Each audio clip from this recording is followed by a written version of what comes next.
¿Cuál es la meta de tu vida? El trabajo, importante, necesario, bueno, bíblico, todo lo que queráis. ¿Y el día que no tengas trabajo, qué? ¿Se acabó la vida? ¿El dinero? Bueno, necesario, todo lo que queráis. Bíblico, la Biblia también habla de dinero, genial. Relaciones buenas, necesarias, importantes. ¿El centro de tu vida? Bueno, pero también tenemos que reconocer que muchas veces decimos, bueno, mañana lo haré. Y el mañana lo haré pasa a pasado. Y el pasado, y nos acostumbramos a vivir en ruinas. Nehemías. El pueblo de Israel se había acostumbrado a vivir con las murallas derribadas. Nos hemos acostumbrado a vivir en una situación deplorable. ¿Sabéis? Ese es el ejemplo de Jesús. No es solo el ejemplo de Nehemías. Nehemías podría ser el tipo o el antitipo de Jesús. ¿Jesús qué hizo? No, yo soy el Hijo de Dios. Y he venido a que me sirvan. ¿No? Dijo. No. Vio a un ciego y le sana. Tenía que meterse en el mar, tenía que dar alimentos en las montañas, tenía que cubrir. No le importaba. Era constante su sacrificio. Porque no miraba, no vivía mirando hacia abajo. Vivía mirando hacia arriba.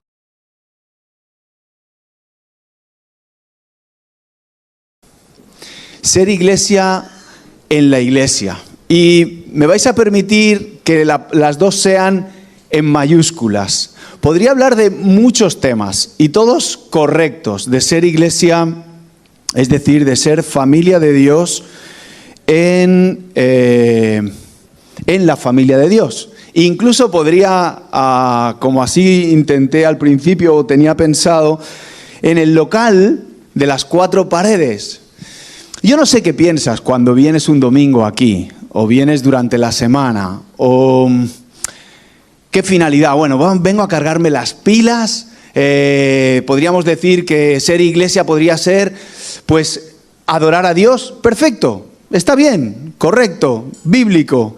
Podría ser formarnos en la palabra, correcto, acertado. Seguimos, lo que queráis. Tener buena relación entre unos y otros, correcto. Pero creo que eso es solo parte de lo fundamental. Creo que eso es solo respuesta de lo que encontramos como desafío de Dios para cada persona que ha decidido seguirle. Y es lo que me gustaría compartir esta mañana con vosotros en el tiempo que tengo por delante. Me gustaría que fuerais al libro de Nehemías. Pero antes, mientras lo vais buscando, vamos a meditar solo en los primeros 4 versículos. Es una historia que creo que muchos conocéis. Para mí es uno de los libros que más tocó en mi época de juventud, más he leído de todo el Antiguo Testamento, sin lugar a dudas. Pero antes de entrar en esta historia, déjame hacerte algunas preguntas. Entiendo que todos los que estamos aquí tenemos alguna inquietud por Dios. Dios significa algo en nuestra vida. Déjame profundizar un poquito más. Entiendo que cuando vemos cosas injustas, te diré más, aunque no simpatices con Dios, te conmueves. ¿Sí? ¿Estarías conmigo? Un porcentaje muy alto de aquí. Cuando vemos situaciones complicadas que nos rasgamos, ¿verdad? ¿Pero vivimos para ello?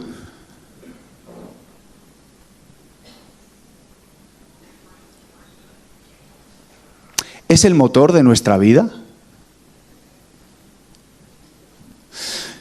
Me he apuntado porque si no me olvido. No hay nada mejor que mi Dios. ¿Te suena esa frase? La hemos repetido por lo menos, ¿cuántas veces? No hay nada mejor que mi Dios.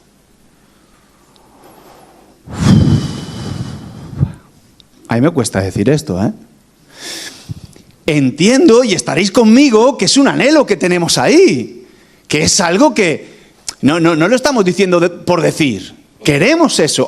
¿Estamos viviendo como que no hay nada mejor que mi Dios?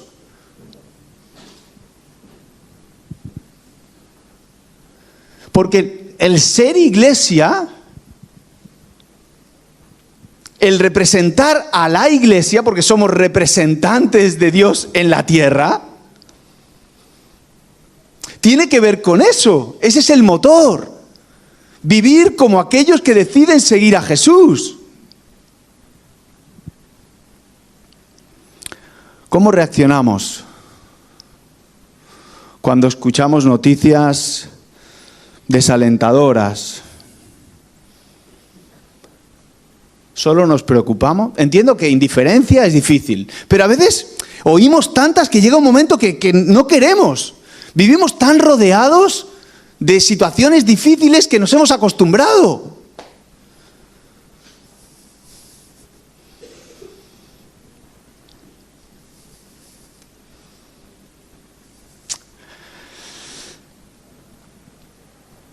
¿Esa empatía lleva a la acción? Esa situación de decir, ¡guau! Qué mal lo están pasando. ¿Me lleva a tomar pasos serios como hijo de Dios? Porque esas son las preguntas de esta mañana. Pero te diría más, esas son las preguntas de vida de cada discípulo de Jesús.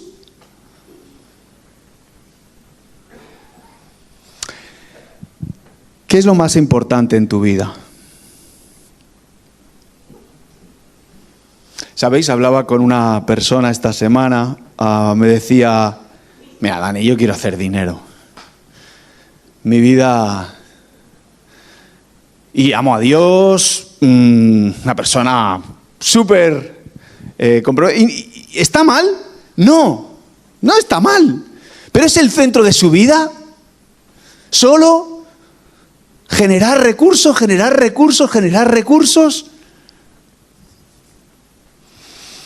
Empezamos a hablar del Bitcoin. ¿Os suena, no? ¿Qué es eso? A los antiguos del lugar, ¿quién les habría dicho hace 10 años que una moneda que no se ve, que no se ve, que ni siquiera se tiene, esta persona empezábamos a hablar de eso y me decía, no, es que ha subido, creo que ha batido el récord de puja. Y le digo, ¿pero tienes el dinero? No. Entonces, ¿qué es lo más importante? ¿Qué pasa? Que cuando aquellas cosas por las que invertimos se desvanecen, ¿ya dejamos de ser? ¿Ya nuestra vida no tiene sentido? ¿Somos tan fluctuantes como cualquier moneda? ¿Qué es lo que no se altera con los días, con los años? ¿Qué es lo que más importa? Déjame ponerte la historia de Nehemías y de ahí vamos al texto rápidamente y espero que ilustre muy bien lo que debemos ser como iglesia o lo que anhelaríamos ser como iglesia. Creo que conocéis el momento en que Nehemías escribe este texto.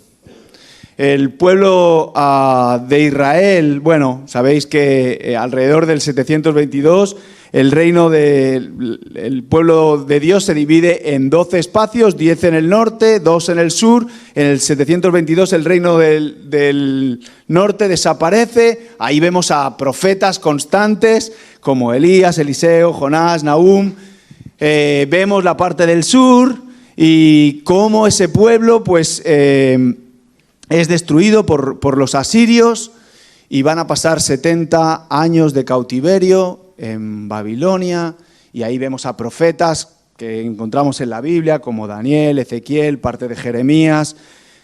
Ahí está el pueblo de Dios pasando por momentos difíciles. Y Nehemías pasa en la reconstrucción de Jerusalén. Hay 3 momentos, desde el 537, con Zorobabel. Dios usa a su siervo Ciro, dice así el primer capítulo de Esdras, para llevar a un remanente. Luego Esdras llevaría el segundo remanente, y 100 años después, o casi 100 años después del primer remanente, del primer grupo que vuelve del exilio hacia Jerusalén, se escribe Nehemías. Han pasado 100 años de la que Dios usa un rey para que el pueblo de Israel vuelva a Jerusalén. Van a construir el templo, y han pasado 100 años, iban para reconstruir la ciudad, y la ciudad sigue sin estar reconstruida. Lo vemos en todo el libro de Nehemías.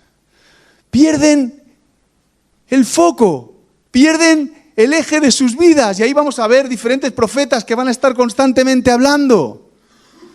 Porque es muy fácil tener muy claro el foco, pero luego en nuestro día a día nos desviamos.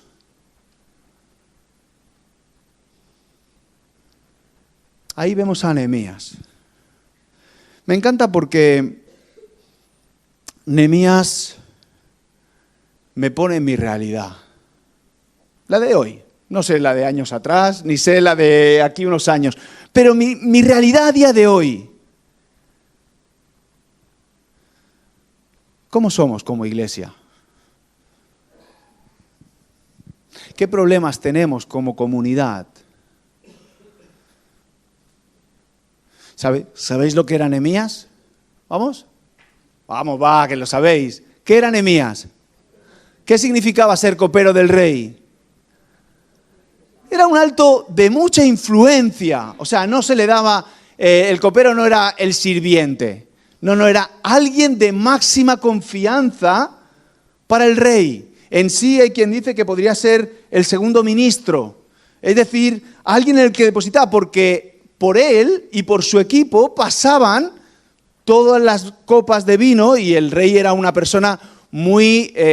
un objetivo claro para ser asesinado, y por su mano pasaban el vino que tenía que probar el rey. Si él no hacía su trabajo, el rey podía ser asesinado. Permíteme decirlo así, pero Nehemías vivía como un marajá, Su trabajo era de riesgo, pero vivía muy bien, Estaba en palacio. En sí dice que está en Susa, que era la ciudad de vacaciones del rey. Permíteme que lo diga así.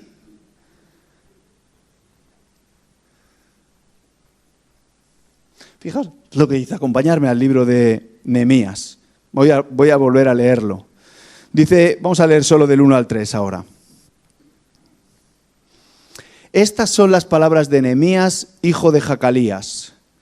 Capítulo 1 del libro de Nehemías. En el mes de Quisleu del año 20, estando yo en la ciudadela de Susa, llegó Hananí, uno de mis hermanos, junto con algunos hombres de Judá.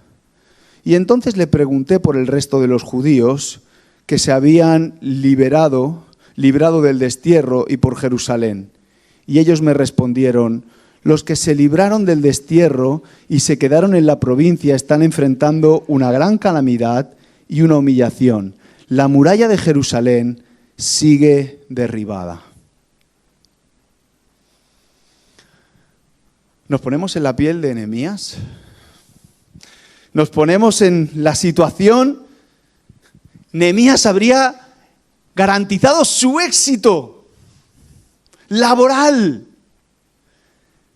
pero no se queda con los brazos cubiertos diciendo yo ya lo tengo solucionado. No dice que los judíos que regresaron de haber estado en Jerusalén fueron a Nehemías y le dijeron: oye, hermano, por favor. ¿No? ¿Qué dice? Que él preguntó a su hermano, preguntó a aquellos que habían vuelto: Creo que la primera acción que debemos tener es alzar nuestra mirada más allá de nuestro ombligo en una sociedad que mira constantemente nuestras necesidades, en la que intentamos suplir primero todo lo nuestro y luego, si me queda un hueco, si tengo un poco de tiempo. Nehemías no actúa así. Nehemías alza la mirada. ¿Sabéis? Entre Jerusalén y Susa no era Castelldefels-Garraf. No había aves, no había aviones, iban a caballo o en camello. ¿Sabéis cuántos kilómetros había? Como de aquí a Galicia. No sé cuánto hay de aquí a Galicia, pero 1.300 hay. ¿1.100? Pues un poquito más. Entre 1.100 y 1.300 había entre la ciudad de Susa y Jerusalén. Él tenía consciencia, él se pregunta, ¿cómo está mi pueblo? ¿Cómo está el pueblo? ¿Sabéis que Nehemías no había nacido en Jerusalén? Ya habían pasado casi 100 años. Él había nacido en el cautiverio, pero sentía su identidad, está preocupado, alza su mirada más allá de su necesidad. ¿Cómo viven? ¿Cómo están? ¿Han cumplido el objetivo por el que fueron allí? ¿Qué necesidades tienen? Yo no sé, no nos lo cuenta, si sus padres le habían dicho, si no lo sabemos. Pero mirar, ser iglesia, en la iglesia, tiene que ver con alzar nuestra mirada. Y si vas a venir aquí, o fuera de aquí, para solo decir, el Señor nos cuida, el Señor es bueno, no, es para que alcemos nuestra mirada. Este debe ser un lugar para que nos ayuden a levantar los ojos más allá de nuestras cuatro paredes.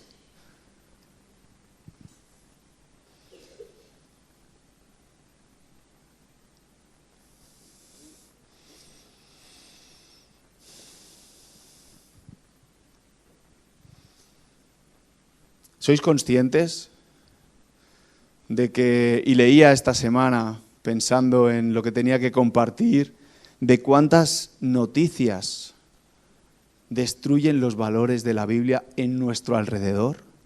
Y no estoy pensando solo en Castelldefels.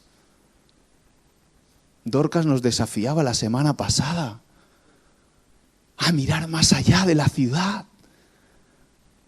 No ha habido época en la historia, no la ha habido, donde se cierren más centros de reunión de iglesias, entendedme, centros, comunidades en la vieja Europa como a día de hoy.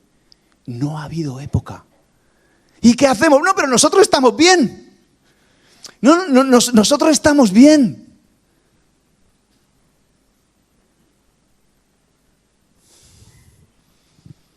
Crisis económica, paro, vivienda, realidades que experimentamos y cómo empatizamos con la gente que tenemos a nuestro alrededor.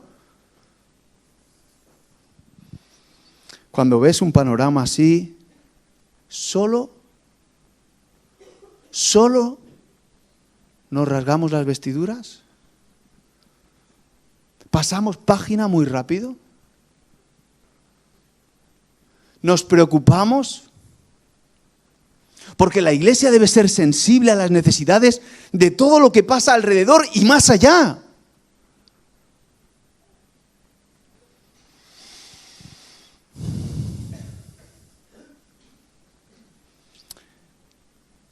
¿Sabéis? Ese es el ejemplo de Jesús. No es solo el ejemplo de Nehemías. Nehemías podría ser el tipo o el antitipo de Jesús. ¿Jesús qué hizo? No, yo soy el Hijo de Dios y he venido a que me sirvan. ¿No? Dijo.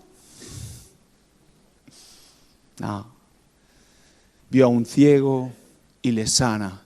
tenía que meterse en el mar, tenía que dar alimentos en las montañas, tenía que cubrir. No le importaba. Era constante su sacrificio.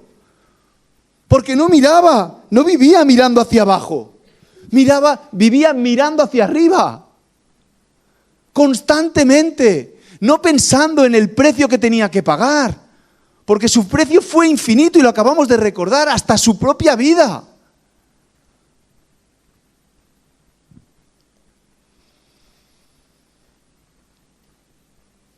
No te pido que conozcas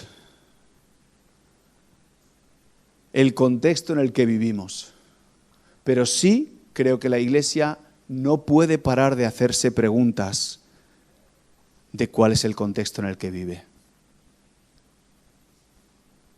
No te pido que tengas todos los porcentajes y sepas todas las necesidades del país en el que vives, pero no puede ser, si quieres ser la Iglesia que Dios nos manda ser, que no preguntes por las necesidades del país en el que vives, por las necesidades en el puesto de trabajo en el que estás, por las necesidades de la universidad en la que estudias, por las necesidades de... Ponlo en el lugar donde estás, del vecindario. No puede ser que vivamos en esa burbuja. Necesitamos alzar nuestra mirada y ser sensibles. No puede ser que escuchemos la noticia y ni siquiera nos preguntemos si es verdad o no es verdad.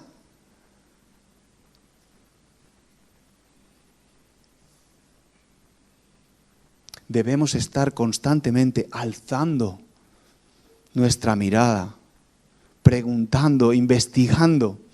Pero no solo eso. Debemos, y este es el segundo punto y último, actuar con un corazón comprometido. Porque se queda ahí. Yo estoy convencido que no hay persona en esta sala, y creo que de todos los que nos estarán viendo, que cuando vemos una noticia impactante no nos conmovamos, porque tenemos... ¿Sabéis? Una de las maneras más bonitas de saber que somos creación divina es que nos conmovemos porque Dios se conmueve. Y cuando vemos el dolor de alguna persona, automáticamente nos conmovemos. No podemos decir, que se fastidie. Tiene que ser muy cínico. Tiene que haber algo ahí que, ¿verdad? Nos conmovemos. Pero también tenemos que reconocer que muchas veces decimos, bueno, mañana lo haré. Y el mañana lo haré pasa a pasado. Y el pasado, y nos acostumbramos a vivir en ruinas. Nehemías. El pueblo de Israel se había acostumbrado a vivir con las murallas derribadas. Nos hemos acostumbrado a vivir en una situación deplorable. Fijaos, capítulo 2, versículo 13 y 14. Dice que cuando Nehemías, ahora vamos a ver las actitudes que él toma, las acciones que él toma, y que para mí son un desafío.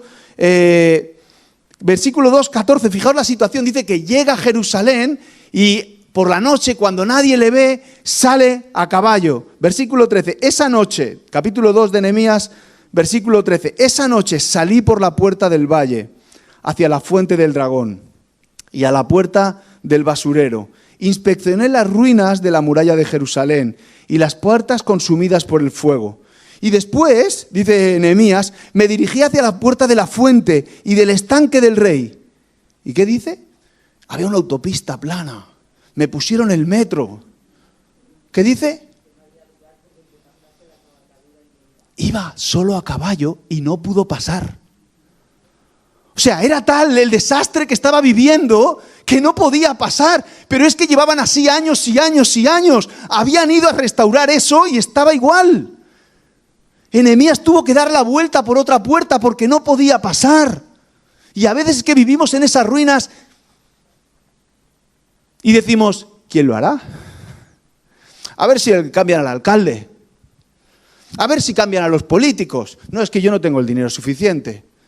No, es que yo no tengo el tiempo suficiente.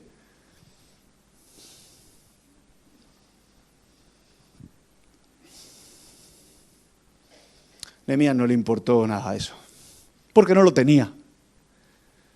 No tenía el dinero, no tenía nada, pero no se quedó ahí. Fue tal su preocupación que toma 4 acciones literales del versículo 4. Déjame solo mencionarlas. Dice que al escuchar la situación que estaba viviendo su pueblo, dice, me senté a llorar. Primera. Era tal su corazón comprometido que se sentó a llorar. Es su identificación completa. Ya no te digo que llores, porque no hace falta expresarlo de esa manera. Pero él está transmitiendo su identificación. Se sentó. Paró. Aquí escuchamos una noticia y estamos tan acostumbrados que decimos, la siguiente, vamos, y otra. Y nos hablan de la iglesia perseguida, gente que está entregando su vida y decimos, ya lo hemos escuchado, otra. Me senté y lloré.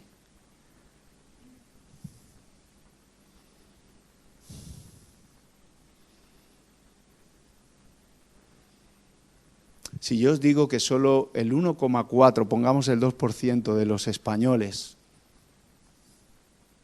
dicen las estadísticas de nuestro país, España,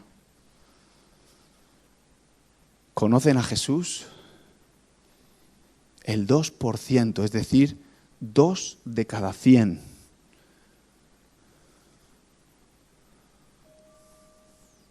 Nos sentamos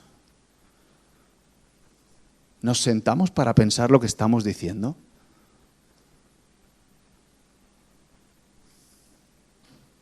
Paramos nuestro día a día para ser conscientes de que el ser iglesia es alzar nuestra mirada y ser conscientes de la necesidad de nuestro país.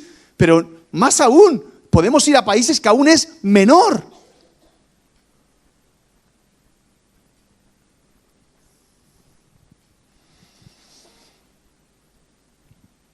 ¿Se quebranta mi corazón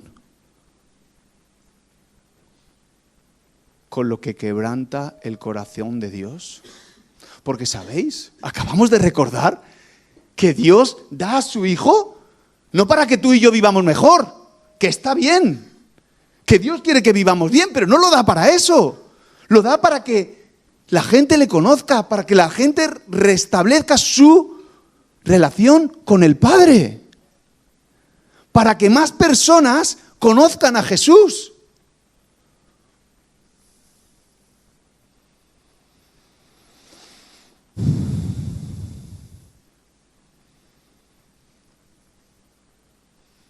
Es súper fuerte cómo actuamos en esta...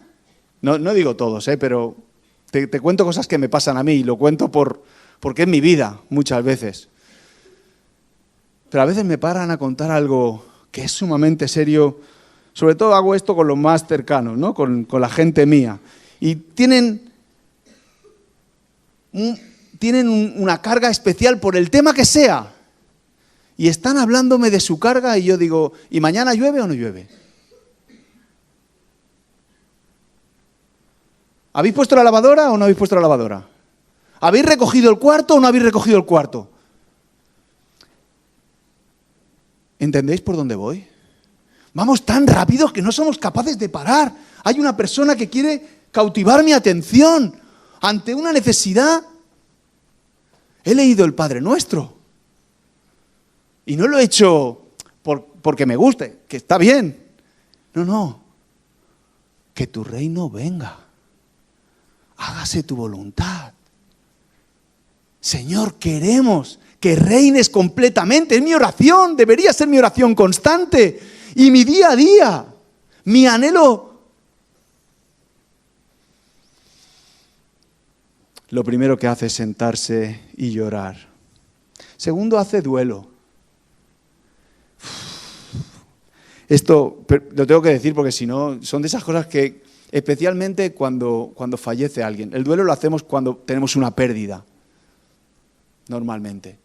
Vivimos en un país que y aquí, concretamente, porque acompaño a muchas personas que intentan pasar el duelo lo más rápido posible.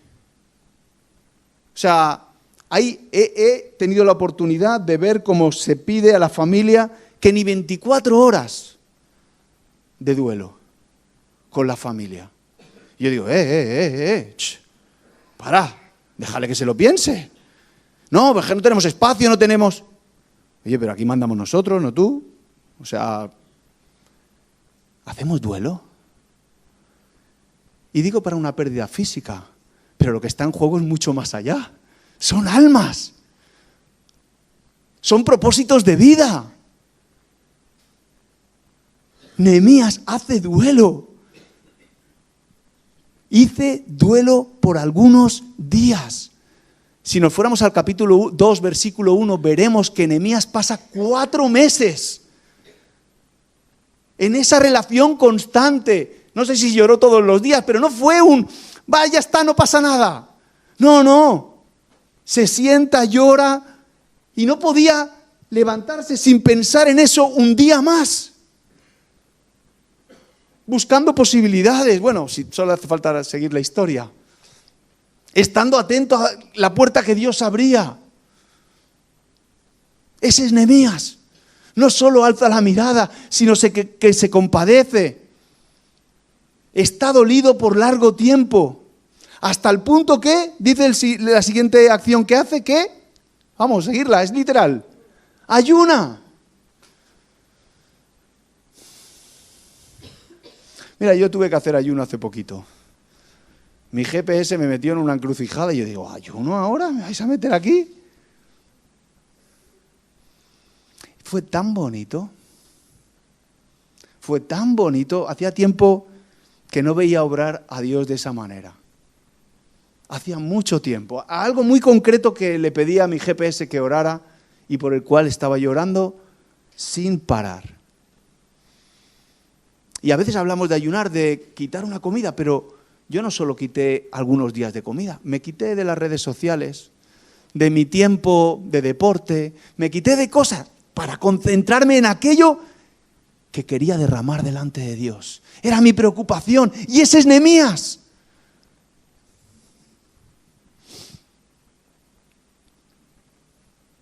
Era recalibrarse, pero es que el renunciar cuesta mucho, ¿verdad?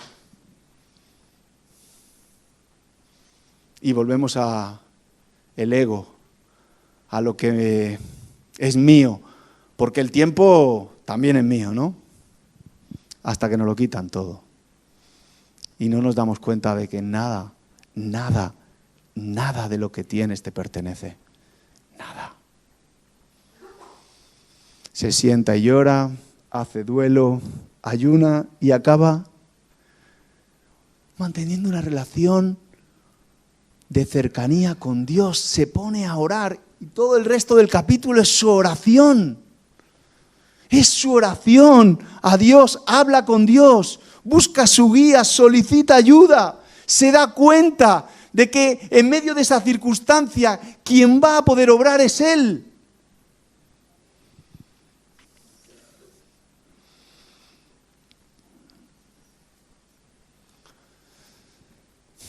Hay una canción que seguro habéis escuchado de Dan y Majo, creo que se llaman así, o Majo y Dan, que cuando dice que cuando mi oración habla más de mí que de ti, ¿no? Acércame a la cruz. Hazme ver, Señor. ¿Y cuántas veces nuestras oraciones solo hacen que pedir por lo que necesito yo, necesita mi familia, necesita los de al lado mío? Alzar la mirada. Levantemos una expresión de reino, de que somos la misma familia, que las personas que lo necesitan son lo mismo. Porque a Nehemías su comodidad no le hizo perder su visión de lo que Dios le había enviado. Le puso en un sitio estratégico y lo usó. Pero para hacer eso uno tiene que empatizar, hacer eso como algo propio en su vida, llorar. ¿Entendedme? El llorar hacer duelo, ayunar, hablar.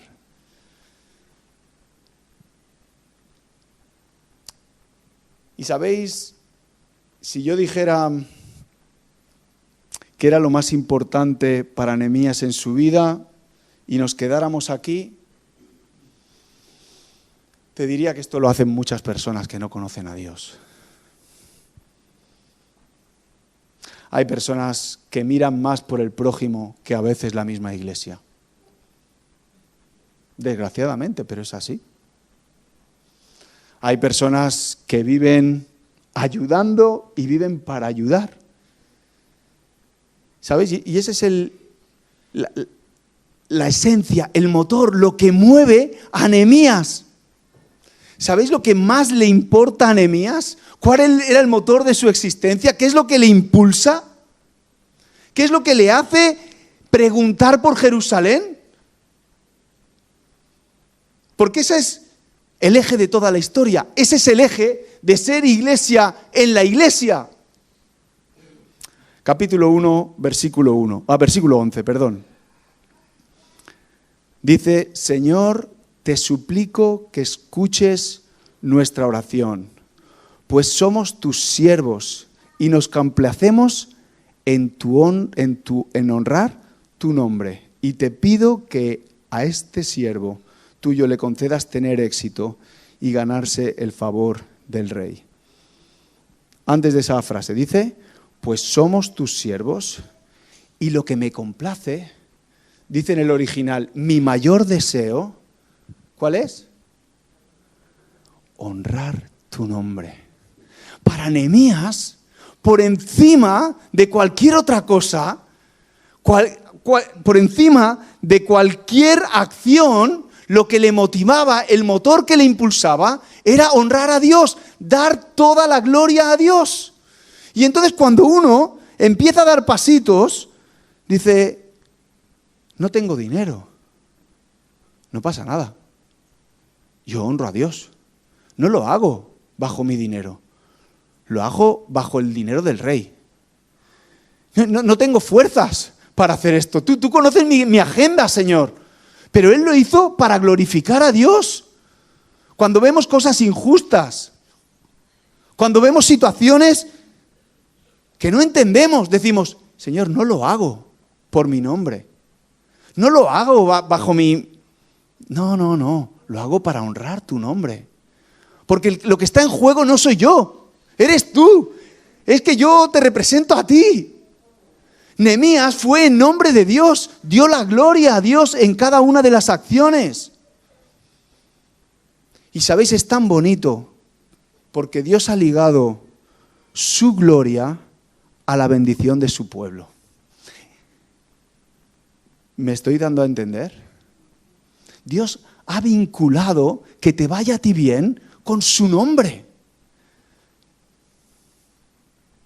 Dios quiere tu bien porque está su nombre en juego, por eso quiere el bien de su pueblo. Nehemías tenía claro que su mayor deseo era glorificar a Dios, porque no se trata de mí, se trata de Él. La historia de Nehemías no habla de Nehemías. Habla de un Dios poderoso que es capaz de transformar, que es capaz de guiar a un pueblo, que es capaz de recordar el propósito de vida de su pueblo, de su iglesia, de su nación. Y Nehemías lo único que hace es obedecer a Dios, porque es para su gloria. ¿Sabéis? Este libro lo hice en la escuela dominical hace muchos años. Lo hice en el grupo de jóvenes durante mucho. Os he dicho que quizás es uno de los libros que más haya leído en el Antiguo Testamento. Pero esta semana descubrí algo nuevo. Porque yo no sé si os pasa, pero yo intento empatizar mucho e intento meterme en la piel. Y muchas veces me he creído Nehemías. Ingenuo de mí, toda la verdad. Pero he pensado, Señor, a mí me has llamado para... Qué ingenuo. Porque como vosotros he cantado muchas veces, no hay nada mejor que tú, y reconozco que he vivido fuera de esa frase en mi vida. Y que muchas veces he tomado decisiones que se alejan mucho de decir, tú eres lo mejor en mi vida. Os he leído el capítulo 2, versículo 14, ¿verdad? 13 y 14 de Nehemías. ¿Lo volvemos a leer? Solo quiero llevaros al final de la historia y con esto cerramos. Capítulo 2, versículo 13 y 14, dice que esa noche salí, es Nehemías, dando una vuelta por la ciudad, y dice, luego me dirigí hacia la puerta de la fuente y al estanque del rey, y no pudo pasar, dice Nehemías. Ahora iros al 3:15. Salum, hijo de Col-José, gobernador del distrito de Mizpa. ¿Qué dice? ¿Qué puerta restauró? La de la fuente. La misma que Nehemías no había pasado años atrás. Porque a veces nos ponemos metas de, yo no sé, no se sabe, no sale nunca más ese nombre en toda la Biblia. Salum, hijo de Col-José, me cuesta hasta de pronunciarlo. Dice que era gobernador del distrito de Mizpa. Lo único que sabemos de él, un hombre corriente, pero que se acostumbró a vivir entre las ruinas. Un hombre que no sabemos más, pero sí sabemos una cosa. Que empezó la acción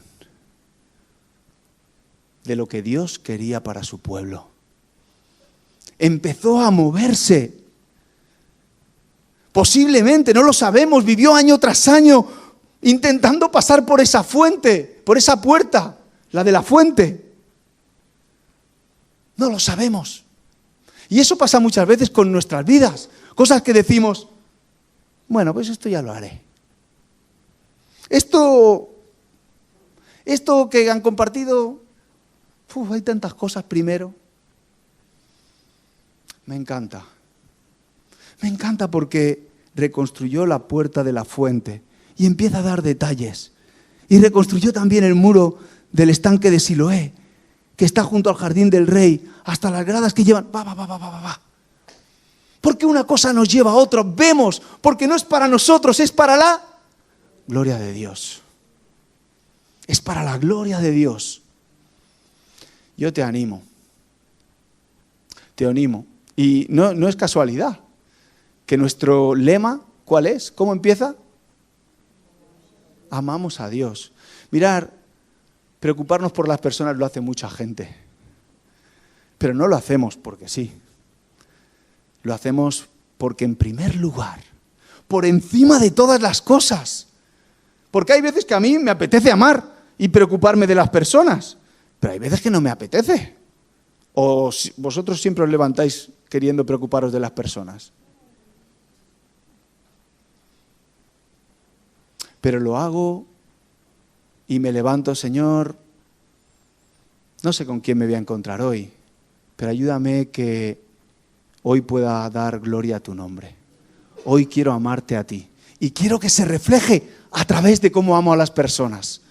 Hoy mi anhelo es amarte a ti. Ayúdame a alzar la mirada y no mirarme solo a mí, que me es muy fácil. Señor, ayúdame a amarte. Ayúdame a mostrar tu gloria, a darte toda la importancia.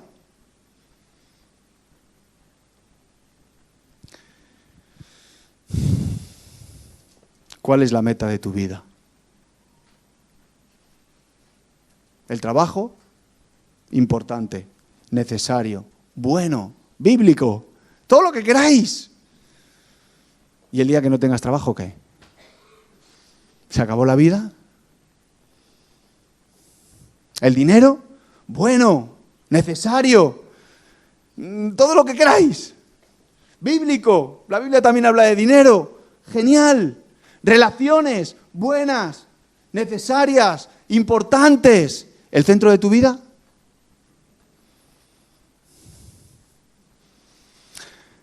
¿Sabéis? Cuando ponemos al Señor en primer lugar, cuando nuestra vida se centra en que Él lo es todo, dice la palabra que lo demás es dado por añadidura. Todo lo demás encaja en su nombre. Todo lo demás Él lo hace encajar, porque tenemos claro para quién vivimos, para quién servimos, por qué hemos decidido ser discípulos. Porque queremos agradar al Rey, porque queremos cumplir la voluntad de Dios. Y solo déjame decir, no sé si esto encaja en tu vida, el amar a Dios. No lo sé. Pero sí te puedo contar una cosa. Y tiene que ver con lo que compartí hace 2 semanas y me olvidé decir. Mi vida no tendría ningún sentido. Y no te hablo a nivel de lo que los demás piensan. Te hablo de mi vida. El día que me quiten a Dios, mi vida se derrumba. Mi vida no tiene ningún sentido. Y es posible que todos los días no viva pensando ni haciendo lo que Dios quiere. Eso es posible en mi día a día. Pero te puedo garantizar una cosa. Mi vida no tiene ningún sentido si me quitan a Dios como base. Si me quitan a Dios de su existencia, no tiene ningún sentido. Y si te estás preguntando a día de hoy cosas acerca de Dios, solo te pido, piénsalo. Porque a mí Dios me encaja. Dios no solo es mi Salvador, no solo es mi Redentor, no es solo mi estilo de vida. Es que lo es todo, lo es todo. Y hoy, delante de vosotros, me vuelvo a comprometer, aún sabiendo el desafío que eso supone. Y mi petición es que te lo plantees. Si no lo has decidido aún, igual eres como yo, así de loco. Pero si no, plantéatelo. Siéntate delante del Señor, a dónde estás planteando tu vida. Plantéatelo. Pídele a Dios, habla con Él, que Él te muestre a dónde te quiere. Señor, muchas gracias por el ejemplo de Nehemías. Menudo desafío. Señor, sabes y conoces mi corazón. Y reconozco que por mí solo me quedo tan lejos, Señor. Pero te pido la ayuda de tu Espíritu Santo en mi vida, no solo para mí, para la congregación en la que estoy. Señor, ayúdame a vivir a la altura, a no olvidarme, Señor, cuál es el propósito que tienes conmigo y con todos los que te siguen. Señor, que no nos distraigamos. Señor, levántanos del sofá. Señor, haz que en nuestras conversaciones constante esté lo que tú quieres y no solo lo que nosotros queremos.